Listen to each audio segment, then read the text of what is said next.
So I want to talk about some advantages and disadvantages of buying facelift and pre-facelift vehicles. Before I get into the advantages and disadvantages, let me briefly explain what a facelift and a pre-facelift on cars is for people who might not understand. So a facelift basically is when the car has been in the market for a couple of years and they give it updates without completely changing into the next generation. A facelift, the shape is still the same. They just update the lights, the bumpers and stuff like that. In some cases, the interior also can get a complete overhaul or slight updates here and there. With this Mercedes W205, right?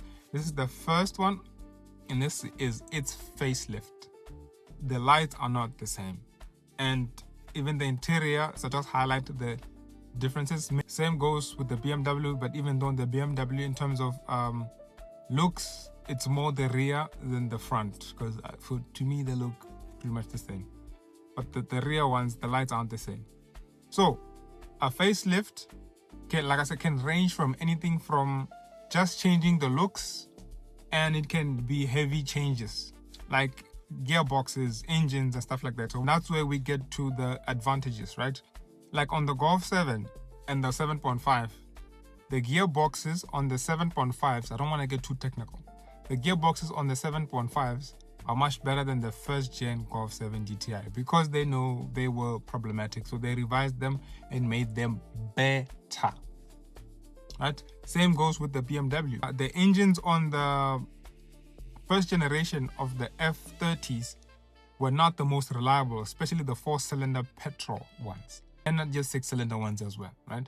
So in the facelift of the F30 BMW, they gave it new engines that are much better than the previous, which is an advantage, right? If you're looking to get a Golf 7, and you know that Golf 7 has that issue, and that issue, check if the 7.5 has revised the issues, which is an advantage to you. And depending on when you're buying the car, you can get it cheaper. Let's say we're at a period where the Golf 7 GTI is the current Golf.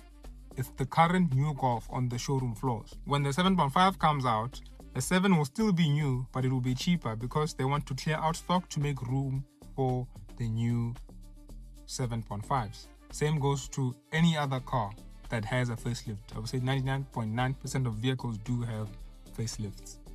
Understand? So the advantage there would be, depending on what car you want, the facelift models may be less problematic than the pre-facelift.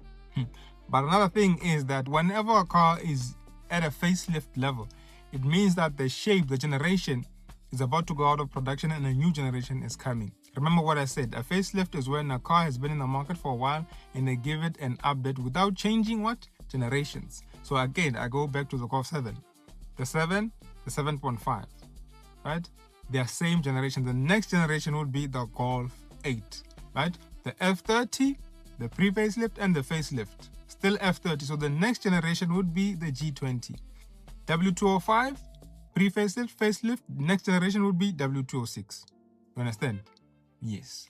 So when a car is in the facelift phase, not only are they fixing the problems of the pre-facelift, they're also introducing new technology that will come in the new generation. So they're testing out technologies that's coming in the next generation.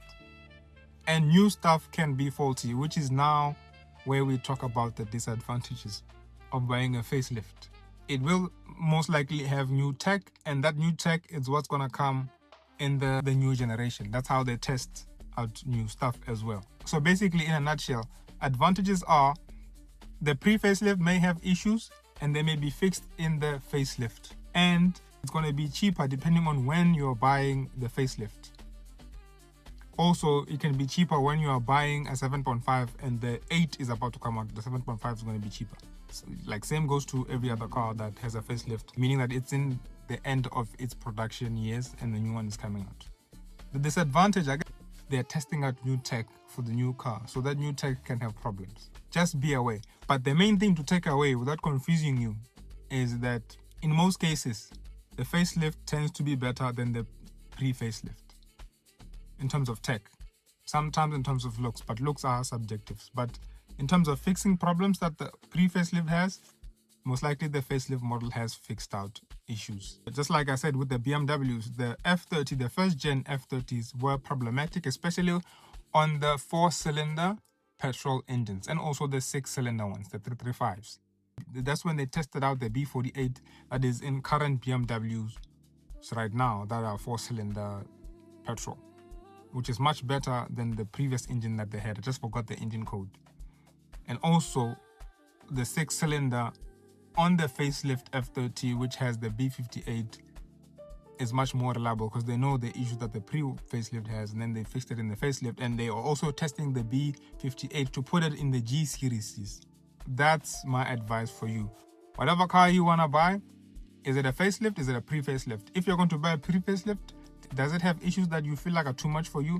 And were they revised in the facelift model or not? And some vehicles are fine even in the pre-facelift and the facelift.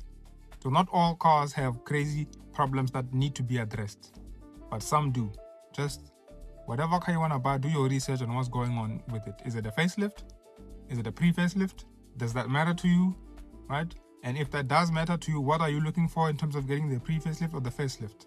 Sometimes they may bring too many things in the facelift model that ruin the car, and then the pre-facelift is the one that's actually better.